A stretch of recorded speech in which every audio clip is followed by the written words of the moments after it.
A Santa Casa da Misericórdia de Leiria continua a dar exemplo de grande dinamismo na atenção aos doentes e carenciados da região, mas também à reabilitação do seu património imobiliário vocacionado para a ajuda pública. Depois da inauguração do renovado Hospital Dom Manuel de Aguiar e do imóvel sede da instituição, a Santa Casa da Misericórdia de Leiria, concluiu a Residencial 21, um empreendimento exemplar situado em pleno centro de Leiria, frente ao Parque da Cidade e ao Rio Lis, destinado a acolher os mais velhos. Trata-se de um edifício novo de arquitetura arrojada que encerra uma residência com todos os requisitos necessários para o bem-estar dos utentes e que substituiu um velho anexo do Hospital Dom Manuel de Aguiar, sem condições de aproveitamento, onde durante muitas décadas esteve instalado um anexo de quartos particulares. O imóvel tem 5 pisos, com os 3 pisos superiores assentes sobre um embasamento revestido integralmente de vidro, o que realça a solução arquitetónica estudada, aligeirando a volumetria do conjunto. Todos os quartos, para um total de 33 camas, têm visibilidade para a cidade e para o seu ex-libris, o castelo, assim como a vantagem do usufruto do parque público e das zonas pedonais limítrofes, não confinando os residentes ao espaço interno da sua habitação. Por outro lado, a estreita proximidade ao hospital torna fácil qualquer deslocação para a assistência no campo da saúde. Depois de uma análise cuidada às necessidades dos utilizadores deste tipo de residências, percebemos que muito tempo seria passado à janela, a olhar, a ver quem passa, a ver as vistas. Assim, todos os quartos têm uma janela sobre o Parque da Cidade e pensamos que este edifício, não só como peça arquitetónica, com os seus 2 grandes volumes que se desenvolvem e que marcam a sua posição, mas também com a qualidade de serviço prestado, vai ser uma referência dentro do que são os serviços prestados aos nossos idosos pela Misericórdia de Leiria, que já tem desde há muitos anos uma capacidade e uma imagem na região extraordinárias nessa área. O mirador coberto no último piso pode concentrar uma zona de estar e de usufruto de um extraordinário panorama. Um centro de convívio com o ambiente e com a cidade. O investimento realizado pela Santa Casa da Misericórdia de Leiria foi da ordem dos 2,6 milhões de euros.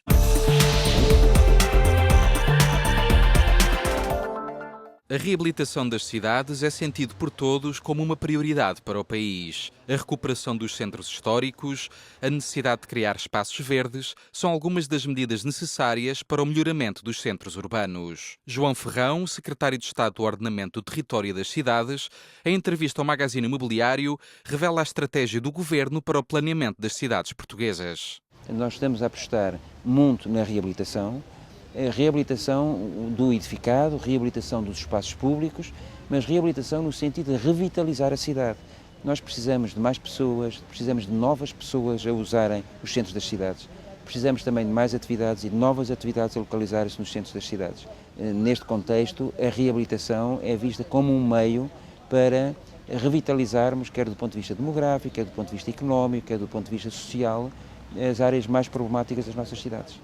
João Ferrão revela que não deve ser o Estado a criar projetos concretos, mas sim a incentivar o aparecimento de iniciativas privadas. O Estado não é, pelo contrário, um Estado ausente, é um Estado que define regras, que aponta metas e que cria condições para a concretização das metas. A iniciativa cabe a quem está no local. E, portanto, essa iniciativa caberá sempre necessariamente às autarquias, porque estamos a falar de iniciativas do domínio autárquico, mas também a empresas, organizações não governamentais que se queiram associar entre si e também envolvendo autarquias para apresentarem bons projetos. O secretário de Estado do Ordenamento do Território e das Cidades admite que, do ponto de vista do ordenamento, Portugal não é um bom exemplo em termos internacionais. Portugal, do ponto de vista do ordenamento do território, não é propriamente um bom exemplo em termos internacionais. Nós estamos a fazer também um esforço sério para que possamos ter melhor ordenamento do território. Para ter melhor ordenamento do território é preciso alterar várias coisas. Uma delas, do ponto de vista do sistema de planeamento, que nós tornamos mais simples, mais célere. Com a legislação anterior, um Presidente da Câmara quisesse fazer um plano diretor municipal ou um plano pormenor, demoraria 5, 6, 7 ou 8 anos. Isto é completamente desmotivador e não coincide com o ciclo eleitoral. E, portanto, não responsabiliza os autarcas têm que poder fazer os seus planos no contexto dos 4 anos para os quais são eleitos, Portanto, esta é uma primeira componente, mudamos a legislação, mantemos o mesmo rigor, a mesma exigência em relação aos planos, mas simplificamos procedimentos para que tudo seja mais célere e mais eficiente.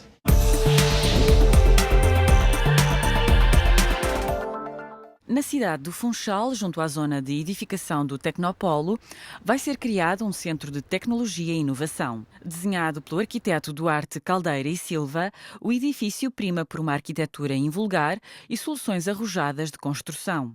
O Centro da Tecnologia e Inovação foi concebido para responder a um programa cuja principal função é albergar salas de exposição. Vai ter uma zona para crianças, à semelhança do que acontece noutros espaços similares em toda a Europa, um auditório com 200 lugares, biblioteca, loja, 2 salas educativas e uma cafetaria.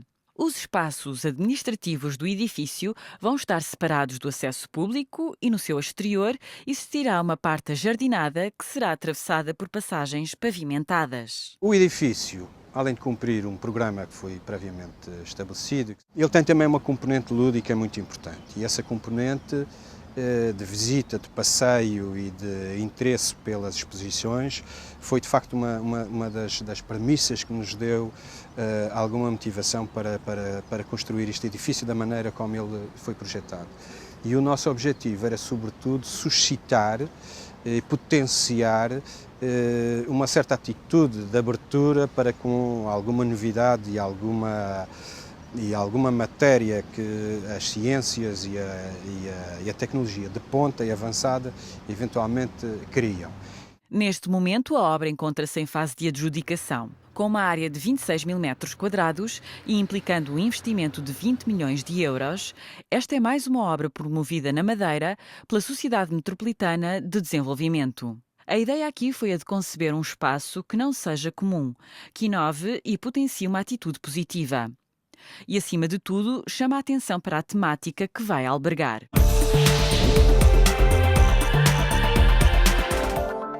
O setor da construção apresenta alguns sinais de animação da atividade, influenciada pela ligeira recuperação da economia portuguesa. Segundo os indicadores da Federação Portuguesa da Indústria da Construção e Obras Públicas, já há indícios de recuperação. Embora em termos globais, o ano 2007 deve ainda saldar-se por uma nova quebra da atividade do setor. No entanto, os diferentes segmentos de atividade têm comportamentos distintos. O setor dos edifícios não residenciais e da engenharia civil apresenta evolução positiva, enquanto que o segmento dos edifícios residenciais mantém uma trajetória negativa, o que conduzirá a um novo desempenho bastante desfavorável em 2007. O licenciamento para a construção de fogos continua a série de quebras sucessivas, registando nos primeiros 8 meses do ano uma variação homóloga de menos 9%.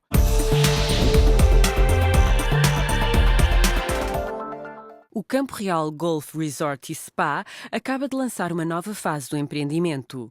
O Vineyards at Campo Real é o novo projeto do grupo Horizon, que irá ocupar uma área de 73 hectares, dos quais 12 serão destinados à plantação de vinha. Esta nova fase do empreendimento contará ainda com um boutique hotel de 5 estrelas, 326 unidades habitacionais e a extensão do campo de golfe de 18 para 27 buracos. O magazine imobiliário foi até à região oeste e no próximo sábado irá mostrar o novo projeto do Campo Real, que representa um investimento de 135 milhões de euros.